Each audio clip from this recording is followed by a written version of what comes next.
Va. Y otros 20 minutos ya. A fin de cuentas hay memoria infinita, ¿no? Se ha invertido en el fondo universal para desastres del podcast. Nos dio un fideicomiso para poder... Así como prometió la FEUM, ¿no? ¿Qué es? El comedor universitario. El comedor universitario. Así también prometimos más memoria para grabar. Sí. Esto ya es semiprofesional. Ya compramos ahí una cámara que graba. Hicimos un contrato con Huawei para que nos regalara más memoria y ya se logró. O sea, ya estamos en las grandes ligas. Ya tenemos 1,5 teras para grabar. Ok. Y otro tera de RAM, ¿no? Ya podemos grabar en 4K y editarlo en 4K. ¿Neta? ¿Es real? O sea, ¿es real? Sí. Ok, o sea, ya le estamos tirando a las grandes ligas. Me gusta. Ojalá. Ya tenemos 32 GB de memoria RAM para que el programa de audio pueda jalar. Jale, Chido. machín. Ojalá tuviéramos. Ahora solo falta otro micrófono. No, ahora solo falta más. Se arma. Gente que vea esta mamada. Es lo que... Bueno, y entregar esos pedestales que por si ahí los ven, Estos los conseguimos los robamos de manera legal. ¿Nunca viste el capítulo de Malcolm cuando empiezan a trabajar en la caridad en la iglesia y se empiezan a robar cosas y los empiezan a... que le empieza a decir, ¿no? Dice, pues esta playera que es para regalar a alguien está mejor de la que yo traigo y se lo voy a cambiar. Así lo hicimos nosotros con estos pedestales. Solo que no dimos nada a cambio. Yo te dije que le ofreciéramos ahí, pero tú dijiste, no, a mí me gusta robar, dijo. Puedes ofrecer. No, mira, yo soy amante de lo ajeno. El que tú traes sí está usadito, en cambio, sí es nuevo. Pero mira, está todo lleno de... ¿Sabes qué es lo curioso? Como dejé uno, que estaba ahí medio feito, la persona que lo está usando sí se le complica, ¿no? Pero de momento no han dicho así como de, oigan, ¿y los otros así? Oigan, y el así que de momento... Y los chicos de la FEU traen tablets nuevas. Y los pedestales. Chiste local. Pero bueno, a ver, aterrizando, bajando de la nebulosa, toca tema random. Sabiendo de que hoy sí hay tema, ¿no? Acordado. Hay tema acordado. Ya hay 2 temas acordados, lo cual habla de una buena planificación y democracia aquí. Creo que no ha habido mayor problema.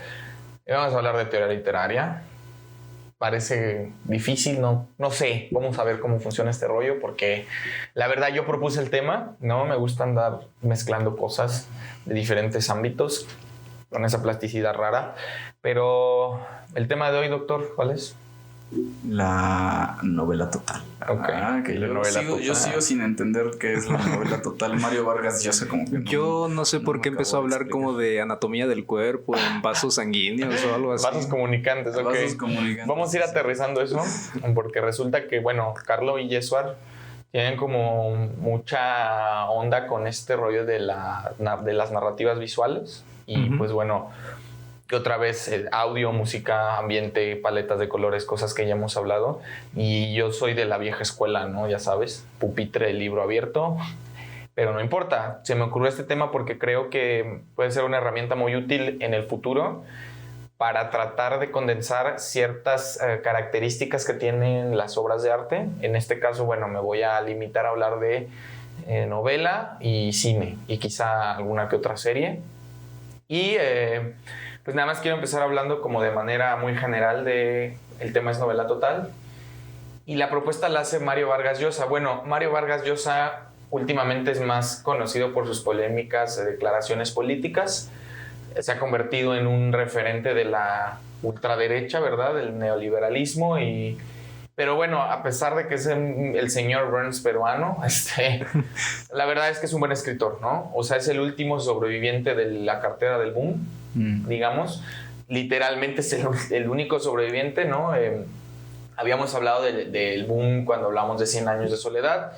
Básicamente Carlos Fuentes, García Márquez, Vargas Llosa y el colado de Julio Cortázar. Alrededor orbitan otros escritores.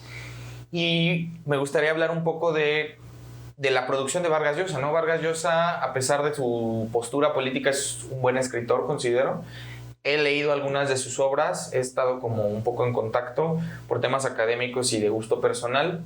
Se da a conocer en el 1962 cuando gana el premio Biblioteca Breve con la publicación de La ciudad y los perros, ¿no? Que básicamente es la historia de un internado real, el Leoncio Prado en la ciudad de Lima, al que acude Mario Vargas Llosa siendo un adolescente y gracias a esta experiencia decide dedicarse por completo a la literatura. Ahora, a grosso modo, habíamos dicho que, bueno, una característica de los buenos novelistas o los grandes novelistas es que en realidad yo creo que el novelista y el cineasta se parecen mucho, porque siempre, digamos, están buscando nuevas técnicas de contar.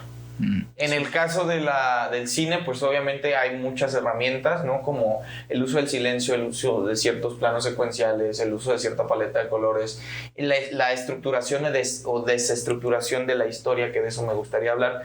No sé si quieren como meter la cuchara allá y hablar de lo que saben, ¿no? En realidad, antes de entrar en... Ok, todo esto, bueno, yo lo que sé del tema lo hace en una conferencia que nos hicieron favor de hacernos llegar sobre Vargas Llosa.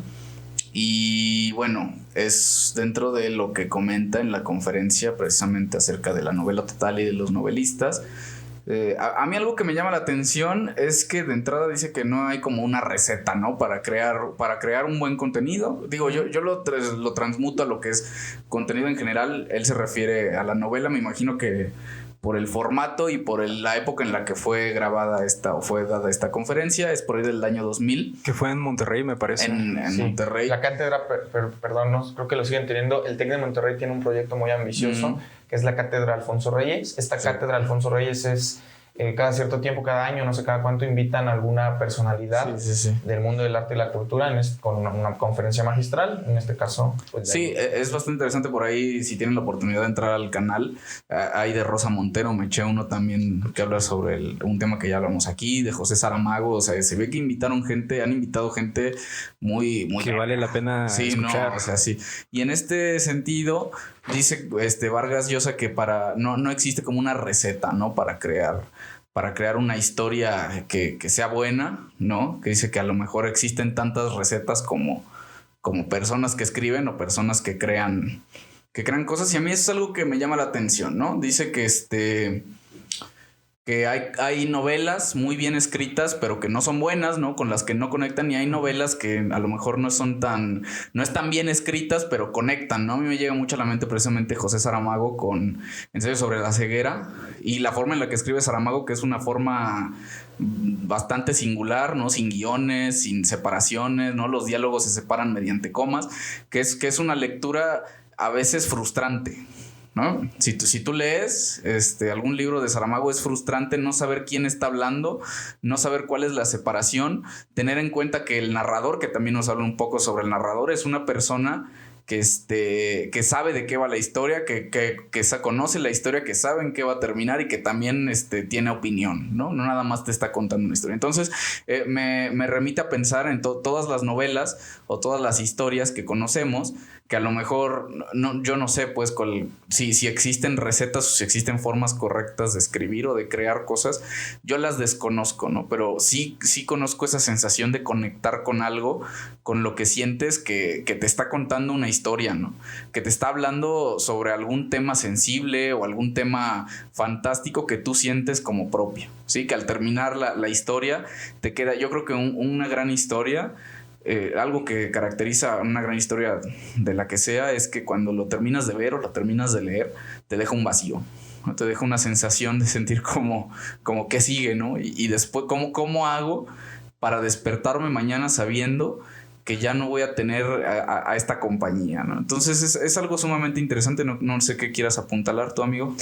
Esta parte de la entrevista de que Vargas Llosa menciona sobre todo eso de el escribir bien y el no escribir bien, yo lo veo muy relacionado con esa parte de las academias, que ya sean los críticos los que más buscan, ¿no? Como que encerrar de alguna forma, esto pertenece a tal género, esto representa tal, tiene referencia a tal cosa.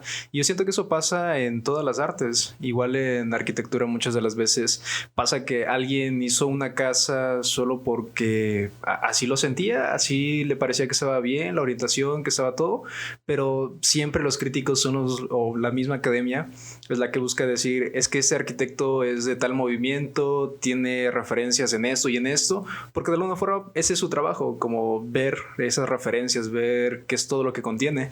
Pero sí, me gusta esa parte que incluso, bueno, esa no la dice Vargas Llosa, pero hay un canal en YouTube que se llama Letras Libres, una crítica de cine, en donde a veces menciona que muchas de las veces en esta generación de la censura, generalmente las personas que más se quejan como de esta parte de algún tema muy sensible son personas que no tienen relación que ver con el grupo afectado, por así decirlo.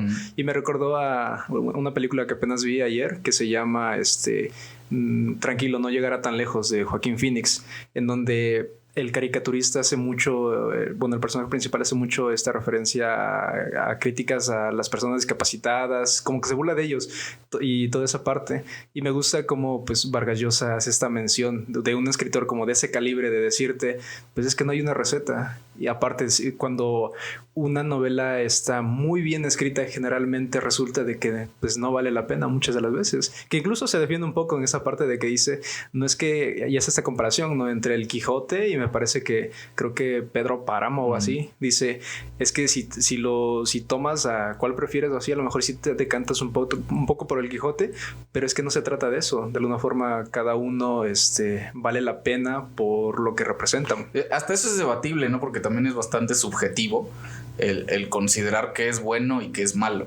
¿Sí? Yo te puedo decir a lo mejor un autor que a mí me late y tú me dices como, no, güey, la neta de pinche autor. O por ejemplo, ahorita que estamos hablando de Harry Potter, tú me puedes decir, la neta está chido. Y yo te puedo decir, y más es o que menos. de alguna forma él se refiere en el Quijote diciendo que si alguien vuelve a hacer algo parecido al Quijote con ese mismo tipo de expresiones de esa lengua un poco más antigua, dice es que a lo mejor se vuelve cómico para nuestra generación, porque al menos en lo que es en el arte referente a la arquitectura es algo de que tiene que ser me parece, creo que es atemporal, que tiene que formar parte de nuestra generación, de lo que se está hablando, de nuestro entorno, y no puedes meter o querer hacer columnas griegas o como lo que pasa en las casas de los narcos, que ese se les hace muy llamativo, columnas griegas, todo lo relacionado con los romanos, querer mostrar eso, pero cuando en realidad tienes que enfocarte que donde tú vives, donde tú estás, eso no se necesita, tienes que hablar de acuerdo a tu contexto.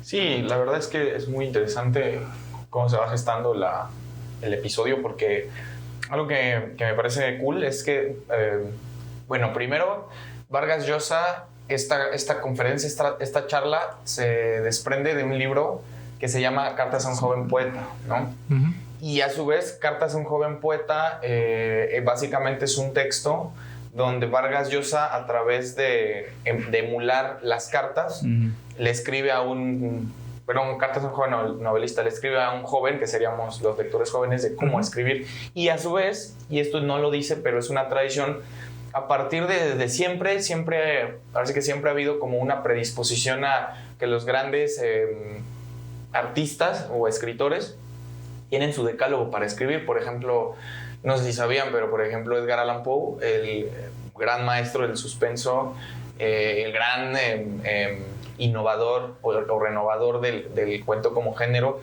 tiene su decálogo, ¿no? O sea, pareciera que cada escritor tradicionalmente, ya sea Borges, ya sea Horacio Quiroga, ya sea el propio Vargas Llosa, tiene una lista de reglas que ellos utilizan personalmente para escribir. Y quizá de esta experiencia personal se desprende la idea de construir el concepto, ¿no? Ahora, lo que sí quiero decir es que Vargas Llosa se ciñe mucho a la historia de los procedimientos. ¿Por qué? Porque, digamos, la novela, como la conocemos el día de hoy, el género no es viejo. Es decir, si la literatura o el poema de Gilgamesh tiene, no sé, 4,000 años o qué sé yo, que es el primer texto, digamos, del cual se tiene como cierta noticia, ¿que no era la Biblia? No. La Biblia después. La novela como tal nace, o la novela moderna nace con el Quijote. Para los que no han tenido como este acercamiento al Quijote, el Quijote es una novela muy interesante porque hace muchos giros, como por ejemplo, y eso yo lo compartía mucho cuando daba clase, el Quijote no es la primera, ¿no? Porque antes del Quijote hay otras que medio lo hacen, pero el Quijote es el primer gran texto narrativo en Occidente que perfecciona eso, que es, por ejemplo, contar una historia dentro de una historia. Sí. Que eso lo hace el Decamerón.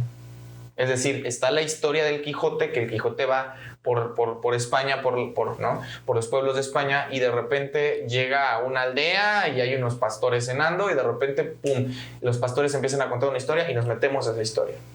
O sea, tiene estos giros. La idea, por ejemplo, de que hoy es muy común, de romper la cuarta pared, es decir, que el personaje principal puede interactuar con el lector, ¿no? El Quijote es el primero, por ejemplo, que bueno, esto ya se vuelve más de la posmodernidad, que repito, hoy sucede con personajes como Deadpool, ¿no? O sea, el Quijote se da cuenta que es un personaje y por lo tanto, o sea, tiene estos giros. Entonces Vargas Llosa yo creo que se refiere a esto, a qué procedimientos se han utilizado históricamente desde la publicación del Quijote en 1600 y tanto, o en el siglo XVII, hasta el día de hoy. Y eso, por eso el concepto de novela total es básicamente es una novela que tiene tal grado de complejidad y que recupera tal número de técnicas que normalmente no se habían utilizado y por lo tanto da la sensación de que esa novela podría sustituir a la realidad.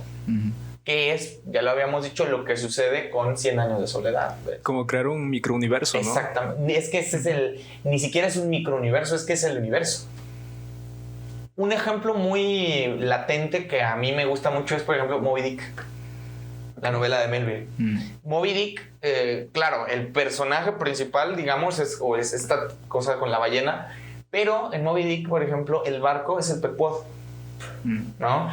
Y, por ejemplo, en Moby Dick, el Pequod es, para los que no sepan, es el barco donde el personaje principal va y zarpa y, bueno, recorren el mundo y lo que sea. El Pequod es una representación del mundo, porque en el Pequod hay personas de todas las razas, de todas las partes del mundo. Entonces, la novela todo lo que trata de hacer es eso. Ahora, para no quedarnos solamente en lo literario, bueno, solo quiero hablar de algunos ejemplos rápidos. Vargas Llosa lo intenta hacer muchas veces, ¿no?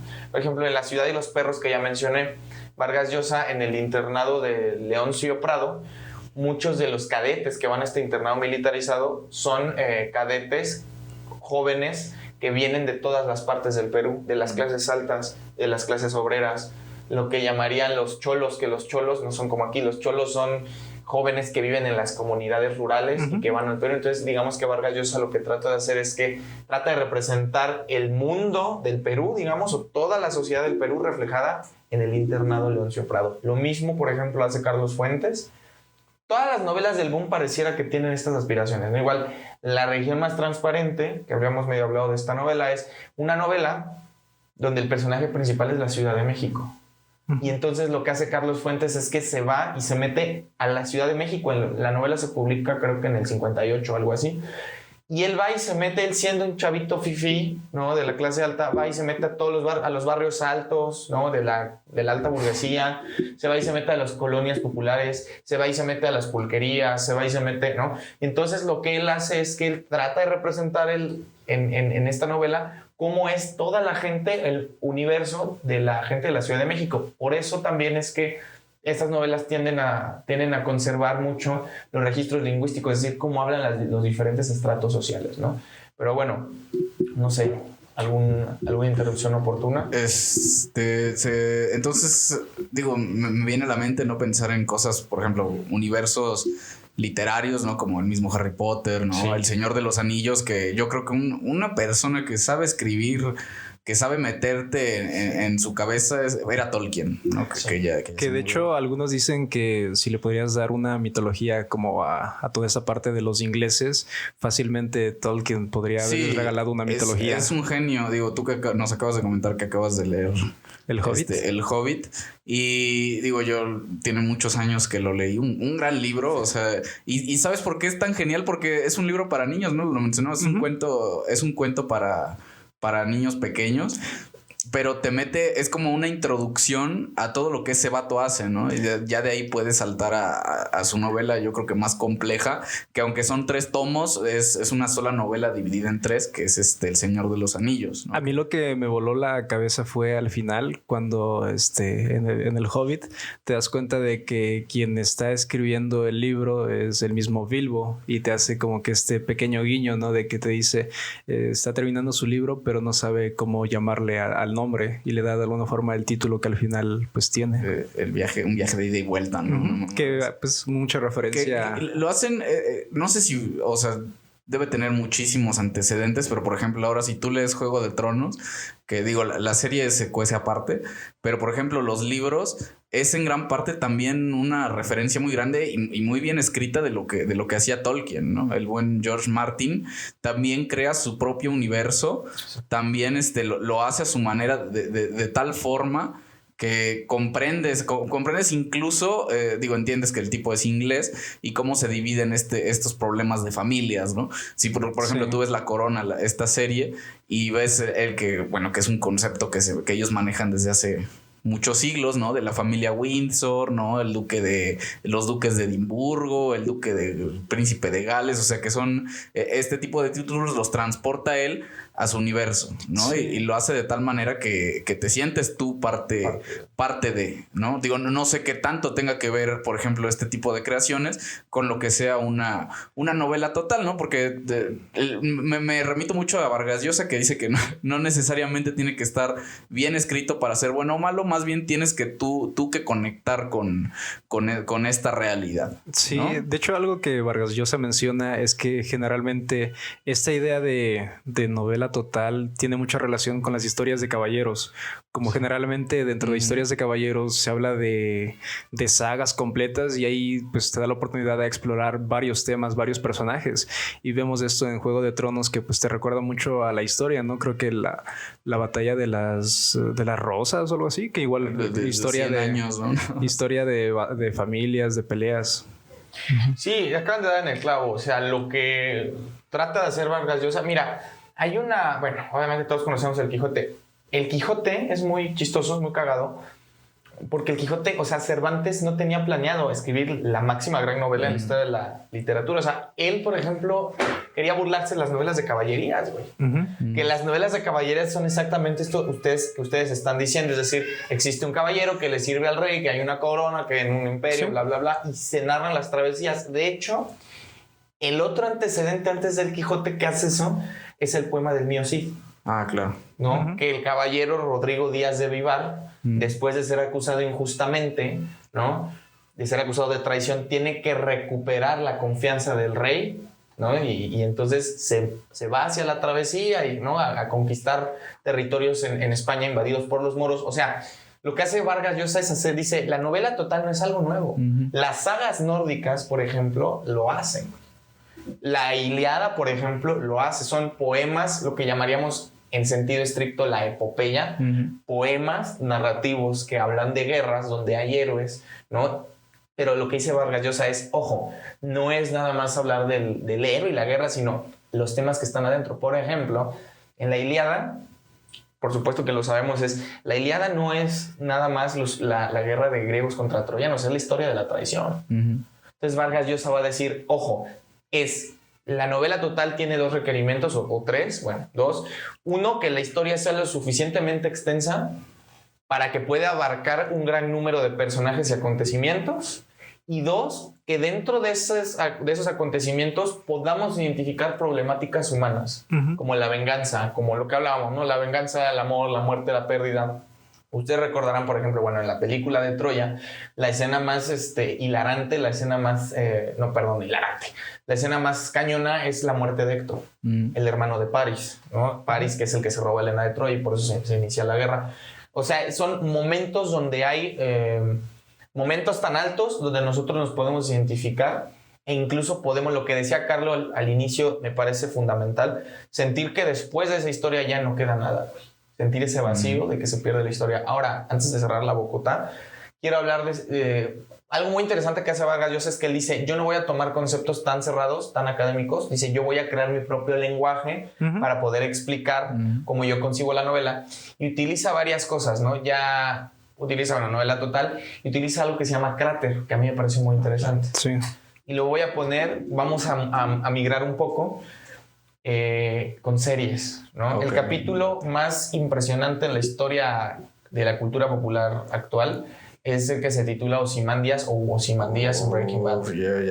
Ya se había comentado, claro. ¿No era el de la mosca? No. Entonces, ¿qué es un cráter según Vargas Llosa? Es toda la novela es importante, pero hay momentos que van a destacar más que otros. Por ejemplo, cuando hablemos de cualquier novela, de cualquier serie, de cualquier libro, no vamos a hablar de todo el pinche libro, güey. Dice, vamos a recordar momentos épicos.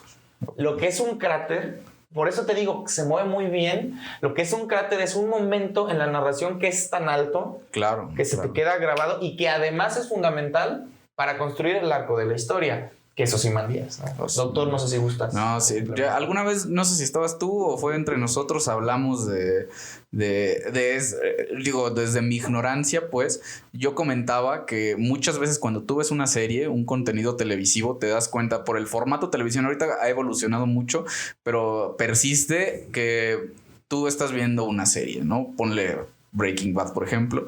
El penúltimo capítulo de la serie siempre es el punto más alto, ¿no? Sí. Está Breaking Bad con Ozymandias, está BoJack Horseman con La vista a mitad de la caída, ¿no? Que son los penúltimos episodios, que es el momento más fuerte de la historia. Tú ves, por ejemplo, Juego de Tronos, la serie que hasta cierto momento fue muy buena. Ves episodios como La boda roja, ¿no? Y te das cuenta que por el formato, o bueno, no sé qué tanto tenga que ver una cosa con otra.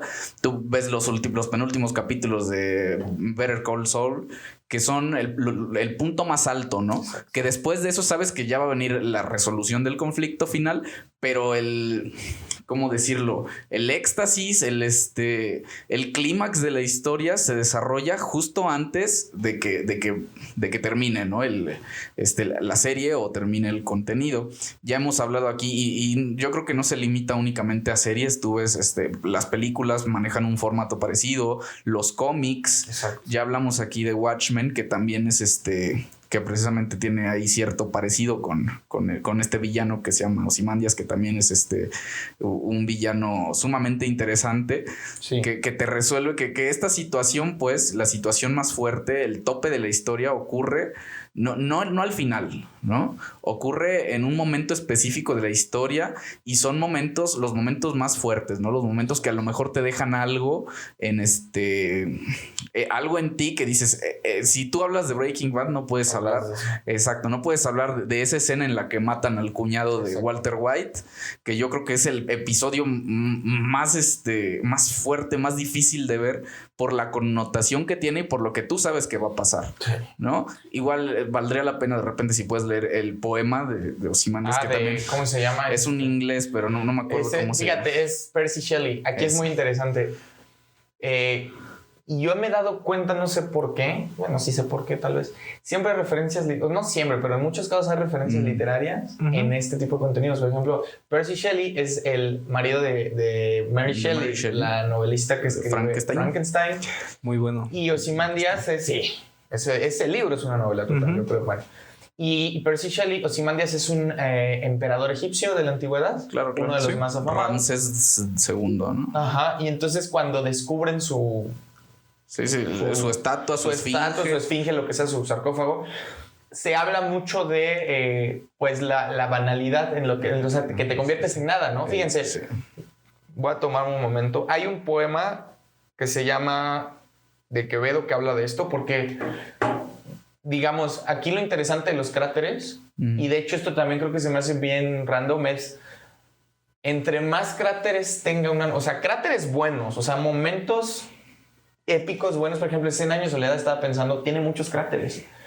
Puede ser la llegada de Melquiades. Es lo que hablábamos, ¿no? Después sientes que puede acabar en cualquier momento por la cantidad de situaciones, de cráteres que tiene la historia, ¿no? Y solamente las novelas totales o las historias completas, realmente completas, llámese películas, llámese series, cómics, incluso videojuegos, tienen esta característica, ¿no? De mostrarte. Yo siento que esta parte de 100 años de soledad pues se mezcla con el otro concepto que maneja, ¿no? Vargas Llosa, de los vasos. Ah, claro. Pero fíjate, yo creo que para llegar ahí, bueno, luego les paso el poema, no importa. Para llegar a los vasos comunicantes, yo creo que sí es importante. Es que fíjate, aquí ya salió como todo el rollo. El concepto de novela total no es nada más de novela, sino una obra de arte que está tan bien elaborada y tiene dentro de sí tantos elementos importantes para nosotros como lectores o televidentes o lo que sea, y además están tan bien organizados que nos llevan a ese grado de perfección, güey. Porque ahora, Los cráteres ya lo entendimos, ¿no? Fíjate, 100 años de soledad, como decía Carlos, güey, tiene un chingo de cráteres. Y ojo, yo creo que una buena novela se diferencia en este orden de ideas. Hay novelas que no saben manejar sus cráteres, ¿no? O hay películas que no saben manejar sus cráteres. O hay historias que no saben hilar correcto. Por ejemplo, Star Wars se me hace otra de las sagas que tiene muchos cráteres y, güey, está increíble.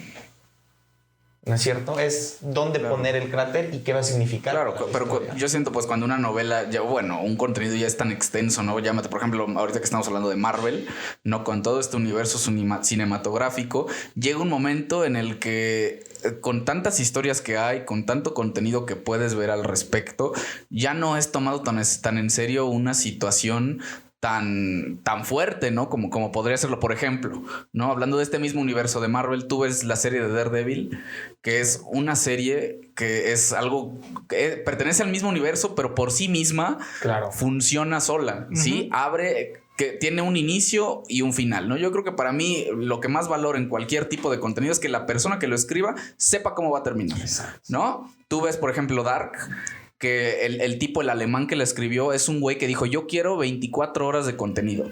O sea, a mí no me interesa renovar para una segunda temporada, a mí no me interesa que me contraten para hacer una película. Yo quiero hacer 24 horas de un contenido. Y tú ves Dark, son 3 temporadas que tardaron 4 o 5 años en concretarse, en terminar de grabarse. Y son 24 horas de un contenido que empieza y termina. Y entonces, por ejemplo, de repente yo amo Star Wars, me mama Star Wars, es mi saga favorita, pero comprendes que de repente... ¿Lo que es canon o lo que no es canon? Ahorita hay cosas que son canon que me gustan. ¿De la trilogía original o...? Bueno, por ejemplo, es que es lo que voy. Tú ves el episodio 4, que fue la primera que salió ahí por 1977. Es una historia que George Lucas escribe sin pensar, sin considerar que va a hacer lo que acabó siendo, ¿no? Entonces, si tú ves Star Wars 4, ves que empieza y termina, ¿sí? Ves que empieza con Luke, todo del camino del héroe que ya hablamos, que empieza y al final tiene una conclusión, ¿no? Claro. Una conclusión con la que sales del cine y sales satisfecho de haberlo visto. En cambio, el formato con que ahora vemos películas es que, por ejemplo, si tú quieres ver ahorita la que está de moda, la del El Hombre Hormiga, tuviste que haber visto toda la fase, no sé qué, del universo cinematográfico de Marvel, haberte chutado las series que no están chidas, la neta, ¿no? Haberte chutado películas únicamente de relleno para poder llegar al cine ya con un contexto de lo que es, ¿no? Entonces, cuando te topas con series como Daredevil, con El Mandaloriano de Star Wars, que se cuece aparte, ¿no? Que es una historia aparte que empieza y termina. O sea, sabes que es un contenido, pues, de calidad, ¿no? Que el autor lo escribió considerando que ya sabía cómo quería que empezara y ya sabía cómo quería que terminara. Y cuando las series empiezan a alargar y alargar y alargar y alargar y alargar, es cuando ya dejan de tener sentido los cráteres, ¿no? Dejas de ver la serie como un ejemplo muy básico es Juego de Tronos. Tú ves las primeras 4 o 5 temporadas de Juego de Tronos y es una genialidad. ¿Por qué? Porque ya estaban escritas. El autor escribió hasta el 5º libro y todavía no ha terminado la saga el autor, ¿no? De los libros. Pero ves la serie y ya no tiene sentido, pues, ¿no? Las cosas graves que pasan, los momentos fuertes, los momentos altos, los momentos... Ya no lo sientes. ¿Por qué? Porque no tiene no tiene una identidad. Tantas veces te acostumbraron a lo mismo y a lo mismo y a lo mismo que ya no tiene sentido, pues, seguirla viendo, ¿no? Sí, y fíjate, aquí me haces pensar, porque bueno, siempre se habla de novela total y yo pensaba así como, wow, debe de ser tan grande. Pero Carlos acaba de decir algo muy cool. La novela total debe ser solo lo suficientemente grande para tener dentro de sí los elementos de los cuales... No, o sea, no puede ser tan pequeña que no quepan ciertos conflictos humanos y tampoco puede ser tan grande que nos perdamos. Claro. Lo que decíamos... Y es que lo mencionan, ¿no? En la entrevista a Vargas Llosa, cuando dice que él, cuando hace sus borradores, son borradores inmensos de cientos de páginas, que incluso le hacen una pregunta acerca de eso, que si todavía sigue escribiendo así como al inicio, con mega borradores. Y le dice, sí, de alguna forma él ha encontrado su metodología en eso, hacer grandes borradores para ya en un momento así, él dice, ya empezar a hacer el filtro, porque a partir de eso ya puedo trabajar cómodamente y el borrador de ser una pila de páginas termina siendo lo necesario, lo que se necesita. Incluso, pues eso lo menciona de que a veces uno sí necesita una metodología así de saber que vas a escribir algo inmenso, pero al final va a terminar reduciéndose el contenido. Pero también menciona que con Cortázar y Rayuela pasó algo diferente. De alguna forma, él no iba pensando en escribir un borrador. De alguna forma, él iba escribiendo lo que ya iba a quedar en la novela. Y por eso son esos como pequeños peros, ¿no? De que a veces se salen de fuera de lo que ya está establecido y te dan algo diferente. Sí, contexto. Rayuela es una novela conceptual. Qué bueno que la tocas, digo nada más como nota, que se puede leer al menos de dos formas, ¿no? Es la gran novela de los años 60 porque Rayuela es la historia de amor entre el personaje principal, Oliveira, y el otro personaje que es la maga, pero Rayuela está constituida de tal manera que los capítulos, digamos, se pueden, por así decir, intercambiar. O sea, técnicamente es muy difícil hacer eso. Por eso cuando Vargas Llosa, y obviamente tiene también sus cráteres por eso Vargas Llosa se sorprende, ¿no? Porque él dice, no, pues es que, y creo que suena muy lógico decir, yo tengo que hacer algo macro y luego irlo cortando, ¿no? Y casi es como decir, no, o sea, hay mentes tan privilegiadas que ya todo lo cortaron aquí, que bueno, no creo que yo ser de esa... Son como de esos 1 en 1,000,000. Exactamente. La excepción, ¿no? Que de hecho en algún momento también hablaremos más adelante, un libro buenísimo que es se llama Curso de Clases de Literatura de Julio Cortázar, porque Julio Cortázar también da una serie de charlas en la Universidad de Berkeley acerca del cuento fantástico, que también está de huevos, pero bueno, eso será para otra parte. Y ahora, quisiera que pasáramos, ya se entendió el concepto de novela total, que se puede acomodar muy bien. Fíjate, también nada más para no dejar, yo creo que, y esto ya es pedo mío, sin saber, yo soy un neófito al respecto, pero creo que en la música, creo que hay ciertos álbumes que por el concepto que tienen, pudieran... entrar en esta denominación. Por ejemplo, perdónenme, escucha si me equivoqué, yo creo que The Dark Side of the Moon de Pink Floyd cumple muy bien los requerimientos de la novela total, por ejemplo. O algún disco de los Beatles, no sé, o sea, eso yo no... Sí, es un pedo porque, digo, se me ocurre, ¿no? Que a lo mejor tendría que ser un álbum medio conceptual.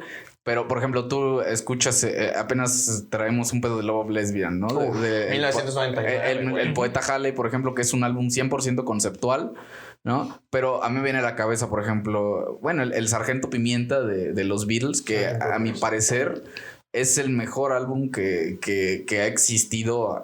Y no tiene tantas canciones que me gusten. Ojo, me gustan todas las canciones. Yo creo que han escrito mejores canciones. La base para todo lo experimental actualmente. O sea, han escrito mucho mejores canciones los Beatles que las que hay. Pero ese pedo sí marcó. Yo siento pues que para la música marcó un antes y un después en cuanto a lo experimental, ¿no? Y es que te das cuenta en el punto de cómo ellos afectaron tanto para que se creara un culto que mataba gente. Es como... El de Charles Manson, ¿no? No, y es que lo mismo, es la historia de los procedimientos. O sea, los Beatles son pioneros en modos de producción. A lo mejor ellos no inventan, porque en realidad, bueno, uno de los grandes gurús de ellos es Bob Dylan. Claro. Pero los Beatles toman, ¿no? Como ciertas referencias culturales históricas inmediatas y no tan inmediatas y construyen un producto nuevo. Bueno, tanto así que es la portada de Sgt. Pepper's donde sale todos los... Claro, o sea, ya tiene como cierto... incluso hasta en el diseño podemos ver esta pretensión desde mi punto de vista. Que incluso ahí se podría decir que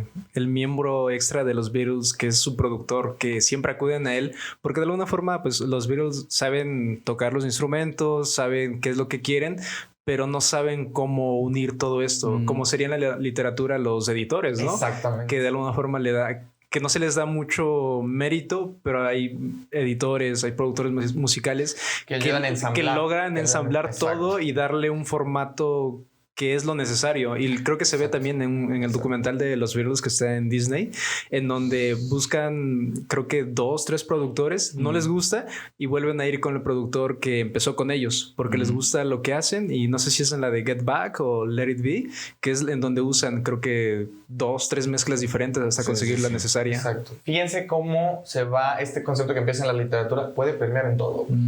Otro grupo que también pienso que lo llega a hacer muy bien es Queen, güey. Ah, claro. Yo creo que, híjole, Freddie Mercury es una mente maestra en la composición, o sea, porque tiene todo, güey. O sea, estructuralmente, digo, yo no soy fan, pero sí reconozco la genialidad, el nivel de experimentación y la perfección del producto final. La de Bohemian Rhapsody.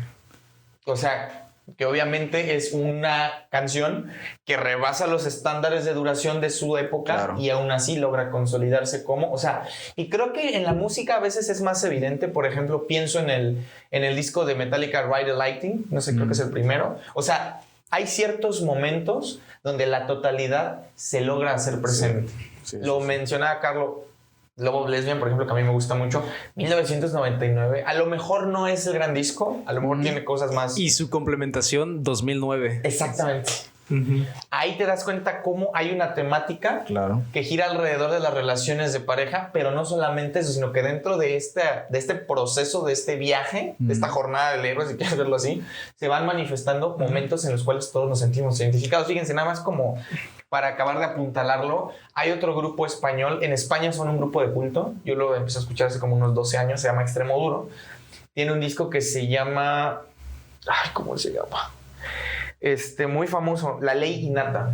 El disco ha sido considerado por la crítica musical como uno de los mejores discos en la historia del rock español, porque La Ley Innata, fíjense, lo que hace este güey, el vocalista, bueno, el grupo, pero el vocalista y el escritor de la mayoría de las canciones, que es Robert Iniesta, es que toma el formato de la música clásica o la música de cámara, o el formato incluso del teatro clásico, que era como por etapas muy cerradas, introducción, desarrollo y desenlace, y lo lleva al campo de la música. Y entonces utiliza elementos como el tiempo, como la muerte, como el amor. O sea, mete todas estas emociones humanas y hace una cosa magnífica, porque además cada canción tiene la duración exacta para que ninguna sobrepase a la otra. O sea, es una pieza de cámara, güey. Y otro que también a mí me gusta mucho, que lo conocí también por Love Lesbian, se llama Iván Ferreiro. Ah, sí. Iván, no sé si lo... No. Cáchenlo, el vato tiene una producción increíble. En España también es un cantante mayor. Y tiene un disco que se llama La Cronología del Mundo, creo, o algo así. De hecho, tiene una canción que habla, incluso hace una referencia a Watchmen. No me acuerdo cómo se llama, pero igual está muy buena. Sí, bueno, pues creo que es de ese disco. En Iván Ferreira lo que hace, y está muy cabrón. O sea, yo ayer estaba escuchándolo con detenimiento. No se les pasa que luego escuchan artistas que así como que...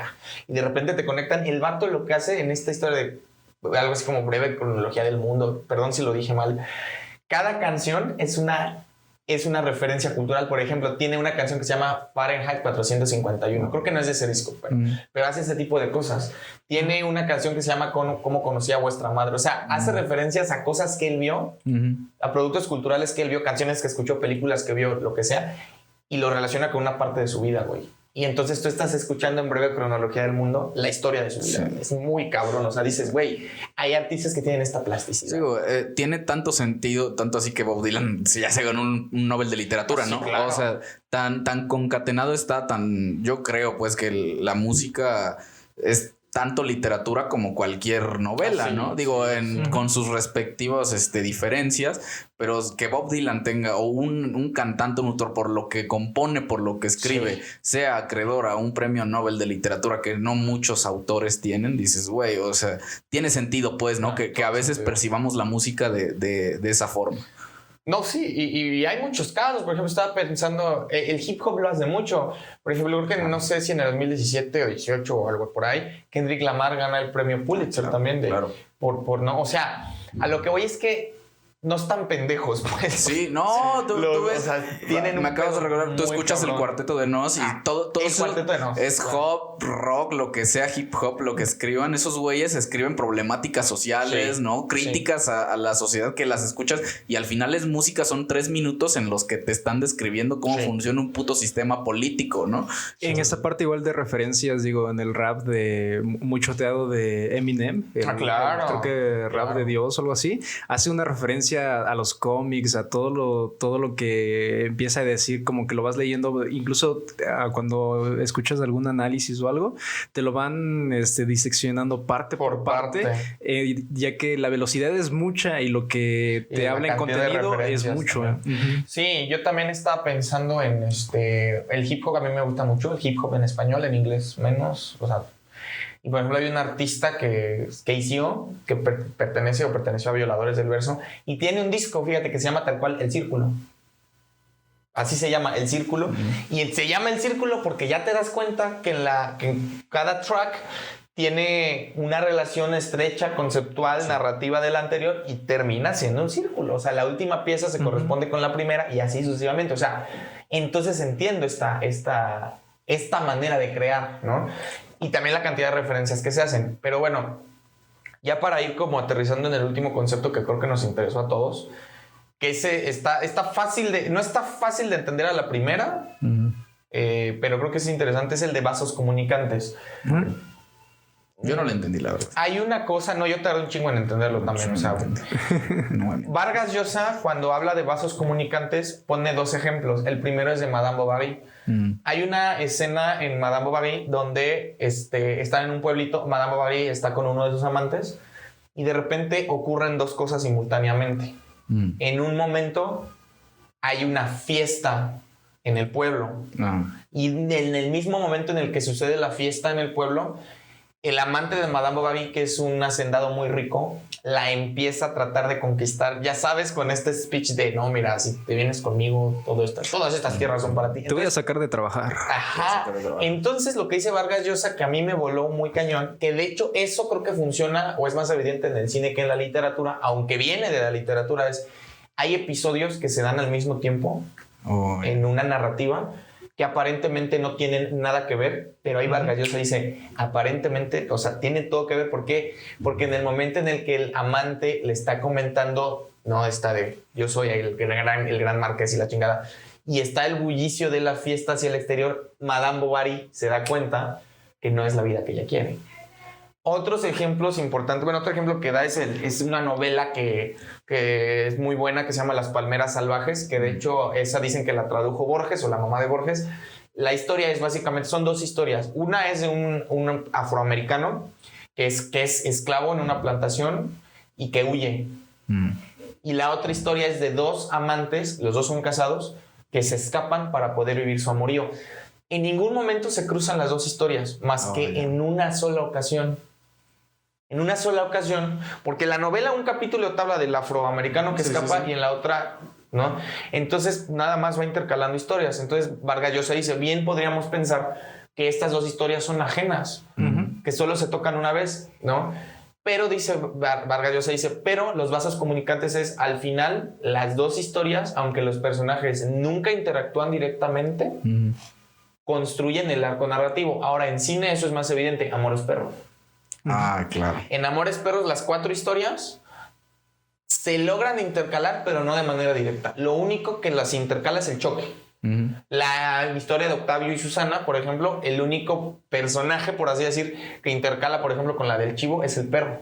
¿No? O sea, son estos episodios de simultaneidad que aparentemente no tienen nada que ver en la historia, pero dice Vargas Llosa, es que claro que tienen que ver.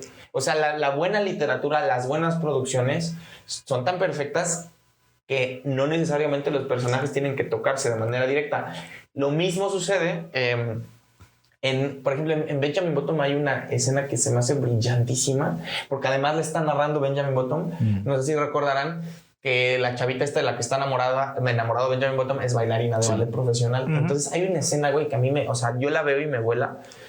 Haz de cuenta, para empezar la cámara se pone desde arriba, como si fuera un narrador en tercera persona, y empieza a decir, el día que esta chavita, porque la atropella, no sé si recuerdan. Sí. Bueno, entonces lo que hace el vato es que simultáneamente empieza a narrar en el día en que atropellan a la enamorada de Benjamin Button desde diferentes... Desde el güey que la atropelló.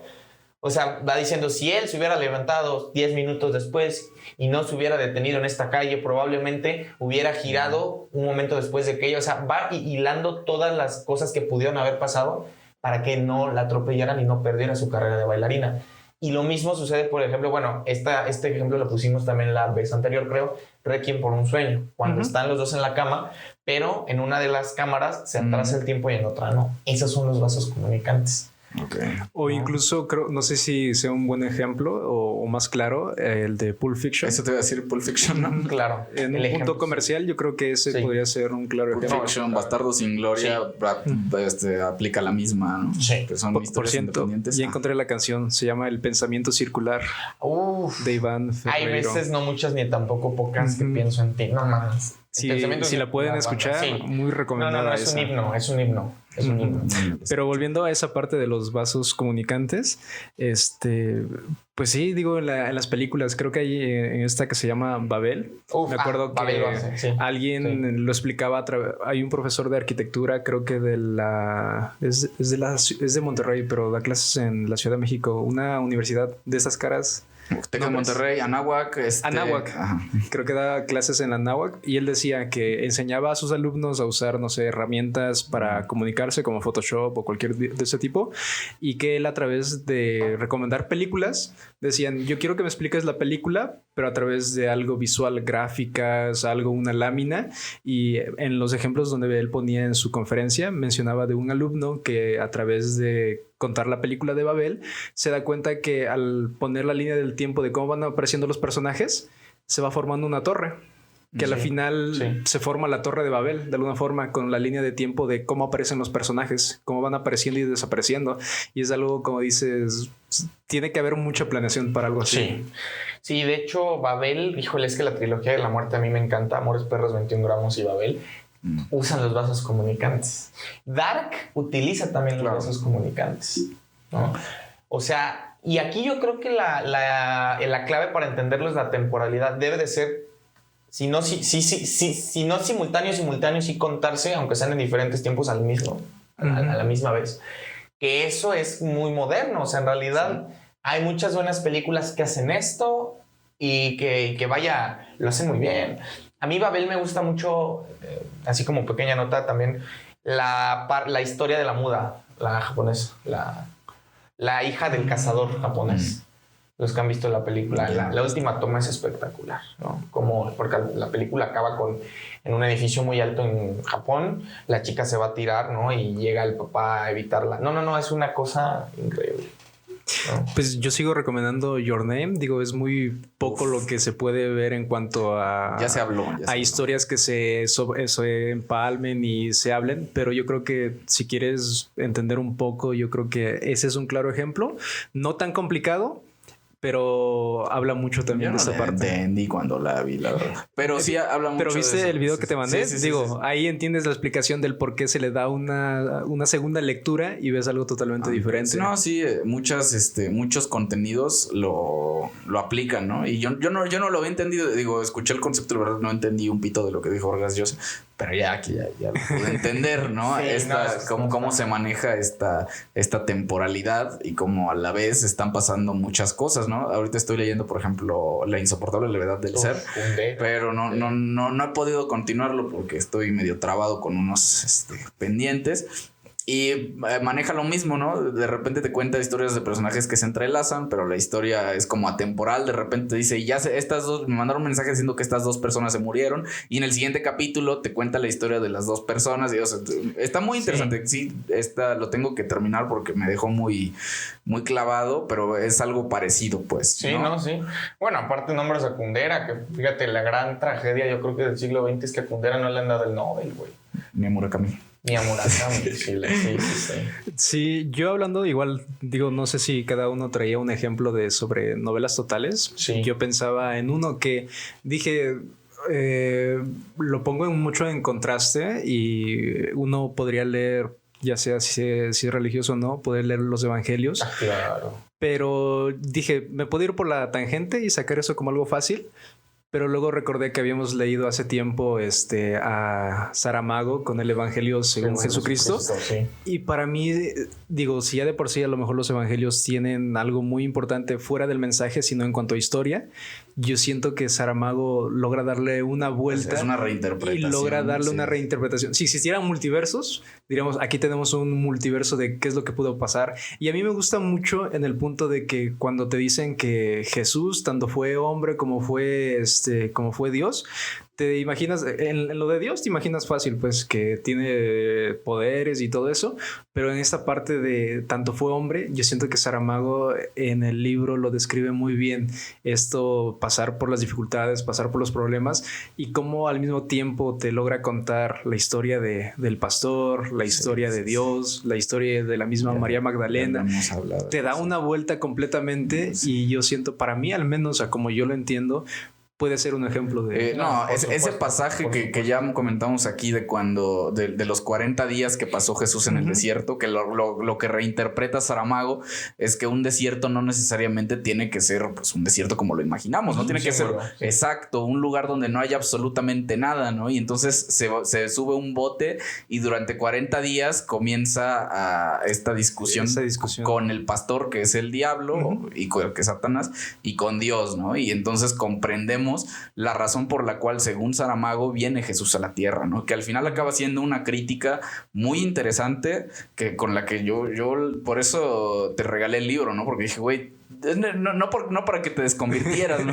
Pero yo creo que si alguien tiene que leer esto, dije, este güey tiene que leerlo, ¿no? Sí, yo siempre he dicho que si alguien tiene muy bien cimentadas las bases en lo que cree o sus valores, puede a lo mejor leer algo que tal vez contradice mucho a su fe o tal cosa, pero incluso es bueno todas diferentes opiniones. Incluso aparte, pues te imaginas, te ayuda a imaginarte más cosas. De lo mismo que ya estás aprendiendo o estás leyendo, ver diferentes panoramas, pues te abre más todavía. Sí, yo no pude traer un ejemplo porque sí estuve pensando, no hice la tarea, ¿no? Típico vato que no hizo la tarea.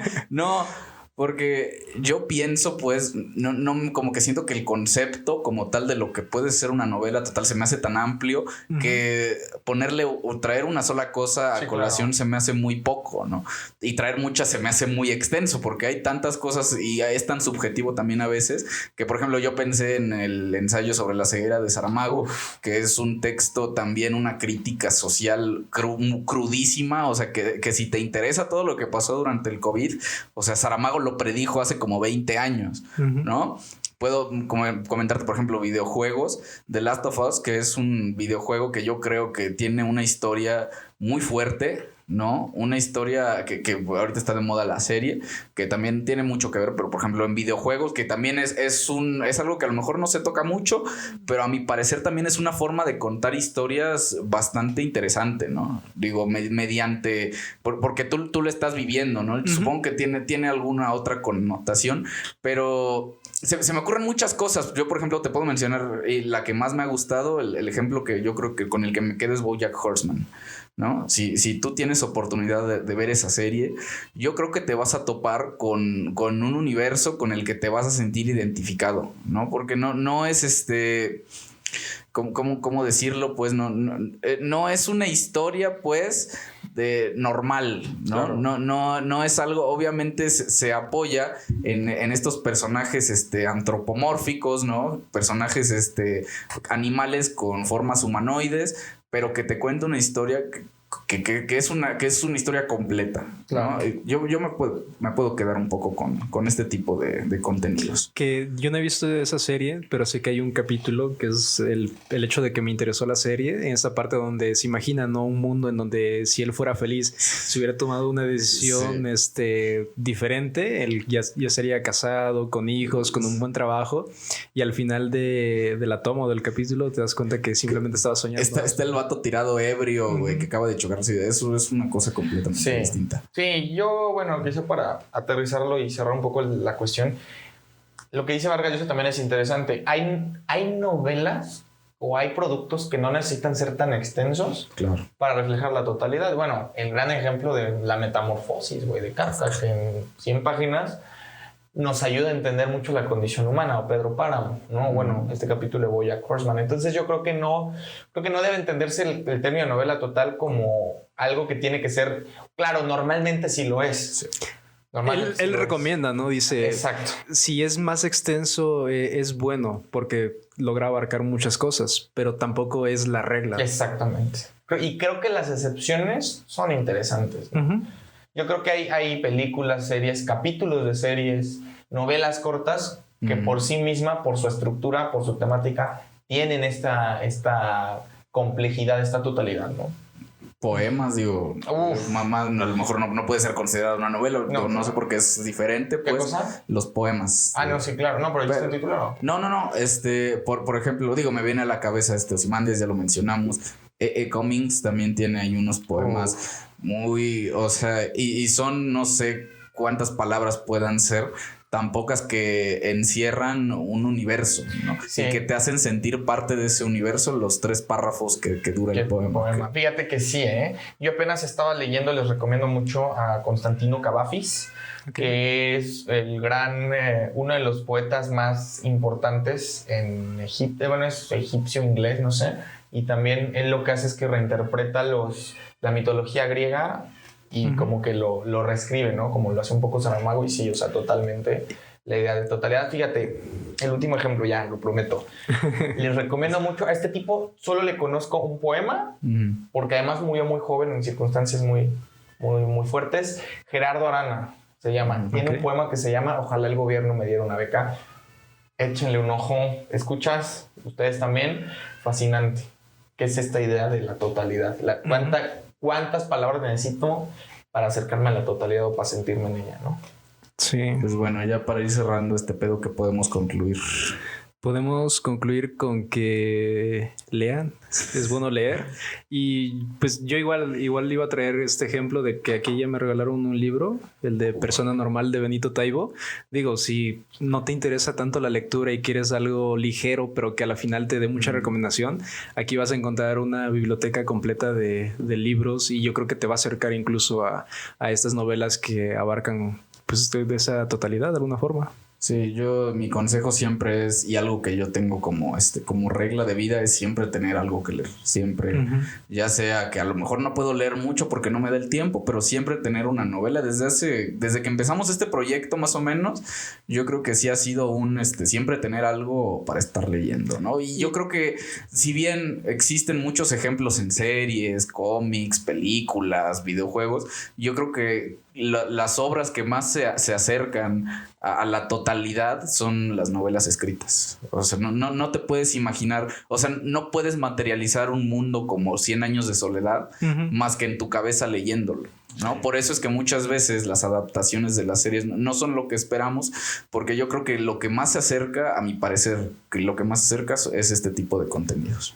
Sí, totalmente de acuerdo. Y pues nada más algunas recomendaciones, ¿no? Que a mí me han servido a lo largo de los años. Les recomiendo mucho La Conjura de los Necios de John Kennedy Toole. Novelas que tratan de representar el universo entero. Les recomiendo La maravillosa vida de Oscar Wilde de Junot Díaz, que es un novelón increíble basado en la cultura puertorriqueña. Otro novelón no tan conocido que ganó el premio Booker hace un par de años, que se llama El camino estrecho al norte profundo, que habla de las tropas australianas que quedaron presas de los japoneses durante la Segunda Guerra Mundial. El personaje principal, Dorrigo Evans, es un poema y en menor medida, no sé si sea total, pero a mí me gusta mucho porque también abarca muchos temas. Diablo Guardián de Javier Velasco. Temporada de huracanes de Fernanda Melchor, librazo. Los ingrávidos de Valeria Luiselli y finalmente Los recuerdos del porvenir de Elena Garro, ¿no? Son las sugerencias que yo tengo. Sí, y también, bueno, yo recomiendo mucho no dejarse llevar, ¿no? Si te gusta y si tú consideras que está chido, date. Yo de repente, yo peco mucho de a lo mejor quiero leer un libro, pero ya leí reseñas y me dicen que no está tan chido y digo, nah, pues mejor yo no lo leo, ¿no? Quiero ver una película y como que veo que Rotten Tomatoes, los sí, ¿no? Los pontífices de la cultura nos dicen que no está tan chido y por eso yo muchas veces yo creo que de Winnie Pooh, miel y sangre no vas a estar hablando. Recomendación, vayan a ver la de La ballena, no mames, peliculón. Película, está basado en una obra de ¿Acompañado o solo? Si puedes ir acompañado de una morrita, estaría mejor, yo lo recomiendo. Pero bueno, ahí está. Yo recomiendo principalmente siempre tener alguna lectura a la que puedas referirte, ¿no? Y última recomendación, suscríbete al canal, síguenos en Spotify y si algo no te gustó o algo sientes que podemos mejorar, estaría chido en los comentarios. Ya lo mencionamos, ya tuve nuestro primer dislike y yo quiero conocer al vato, güey. O sea, neta, se agradece. Yo creo que agradezco más a alguien que me diga, güey, la neta estás bien idiota, de esto no tiene nada que ver la novela total. Es más, quiero que Vargas Llosa, si estás oyendo esto, quiero que comentes que lo que entendí está mal. Que de hecho vive en Londres, ¿no? ¿O vivió un tiempo? Vivió en todos lados, en Barcelona, ha dado clases en Inglaterra. De hecho, la semana anterior pasó a la historia porque es el primer latinoamericano que es admitido como miembro honorario de la Academia Francesa de la Lengua. Sí. Ha ganado todo lo que se puede ganar. Ha ganado el premio Biblioteca Breve, ha ganado el premio Cervantes, que es el premio más importante para cualquier escritor en lengua española, ha ganado el premio Rómulo Gallegos. O sea, todo lo que se puede ganar lo ha ganado el vato, y actualmente creo que estaba juntado con Isabel Presley, ya se separó de ella, creo que estaba en Barcelona, pero ha vivido en Inglaterra, sí. Ha vivido en Francia. De hecho, él cuando migra de Perú a Europa, vive en Francia, fue corresponsal en Francia, habla muy bien el francés y pues ya, no creo que ahorita está en Barcelona. Sí, es lo que hubiera sido Carlos Cuauhtémoc Sánchez si no hubiera escrito sus libros. Pero bueno, no te dejes llevar tú, nada más dale ahí a like y quéjate y te estaremos leyendo. Conforme vaya creciendo, vamos a pedirle también de repente si alguien quiere ahí o proponer algo. Y hacer tan propuestas también. O una lectura conjunta, ya sea una vez al mes o cada tanto tiempo. Digo, si hay una recomendación, la leemos y podemos ponernos de acuerdo y platicar sobre eso. Claro. Y pues para la siguiente semana igual ya hay tema preparado. Ya hay tema, muy buen tema, por cierto. Muy buen tema. Puedes esperar. Mientras esperas que llegue el próximo episodio, puedes ver los que ya están subidos también. Puedes escuchar el capítulo 2. No mames. Pero bueno, yo creo que ya podemos cerrar este pedo. Ten una excelente semana, pásatela chido y nos estamos viendo pronto. Bye. Bye. A la verga.